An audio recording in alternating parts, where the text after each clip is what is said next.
Ay habang nakaupo ako dito ngayon dito sa tabi-tabi dito sa tabi-tabi ng bahay namin, may pag-uusapan na naman natin ang tungkol sa yun bang, nagtataka ba kayo mga pangga na mas marami ang followers nyo kaysa mga views ng mga post ninyo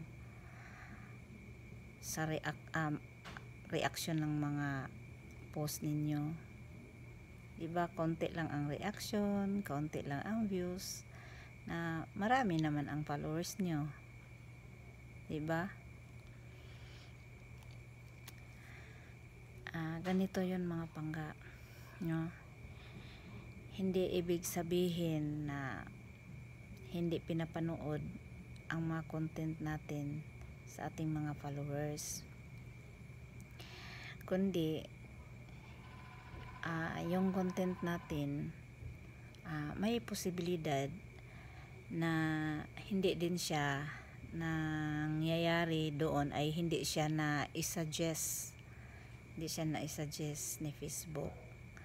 Kaya kaunti lang ang makakakita ng ating mga post, kaya wala masyadong nag-react,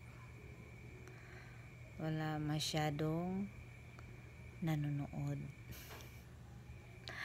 Hindi ibig sabihin mga pangga na hindi na pinapanood ng mga followers natin ang ating mga posts.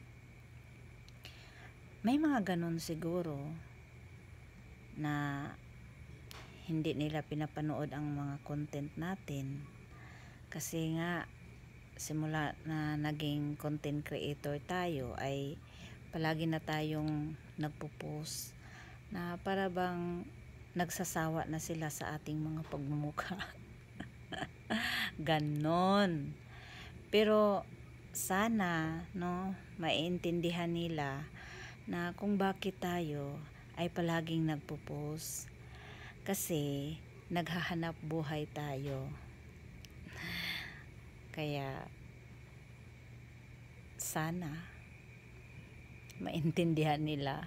Shout out po sa mga hindi nanonood ng mga post naming mga maliliit na content creator.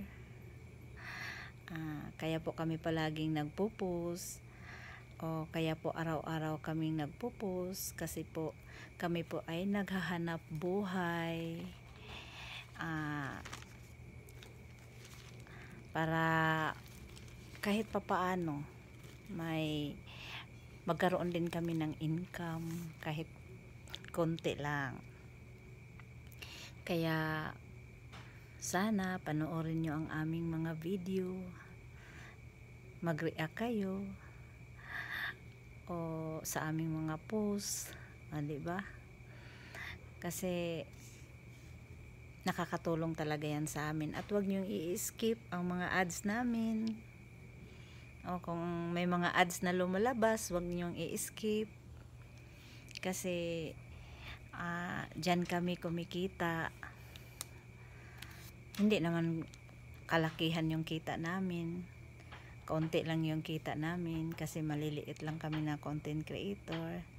Tig-60 lang yung namin, kita namin sa tuwing may mga pinopost kami ng mga video. Hindi kami kikita kung i-skip din yung mga ads. Kaya yun, palagi kaming nagpo-post, nagtsatsaga kaming magpo-post para parang lang ba, parang alkansya lang ba, no? Na pagdating ng panahon may natatanggap kami na sweldo. Yun, humaba ang shout out ko. Okay, balik tayo sa pinag-uusapan natin, kaya nga mga ka-content creator, kahit ganun pa man na kaunti lang ang mga nanonood sa atin, ay magpo-post pa rin tayo, diba? magpo-post pa rin tayo. Malay natin, isa sa mga post natin, no, mai-suggest yan ni Facebook. So, maraming makapanood. So, marami tayong views na, maraming reaction. Di ba? Hindi lang yan. Hindi lang ang views ang dadami natin. Kasi, pag may, maraming views, may magpa-follow din. So, di ba? Ang importante, ang pinopost natin ay sariling gawa natin. Yan ang pinaka-importante para mai-suggest yan ni Facebook. Yan lang. Maraming salamat sa pakikinig sa ating mga usapan. At sana'y panoorin nyo ito. Pagtiyagaan yung panoorin itong ginagawa ko na video, na kahit nakaupo lang ako dito sa tabi, kinakausap ko kayo. Maulan kasi. Maulan sa labas, walang magagawa. Kaya kinausap ko na lang kayo. Sana manood kayo. Maraming salamat.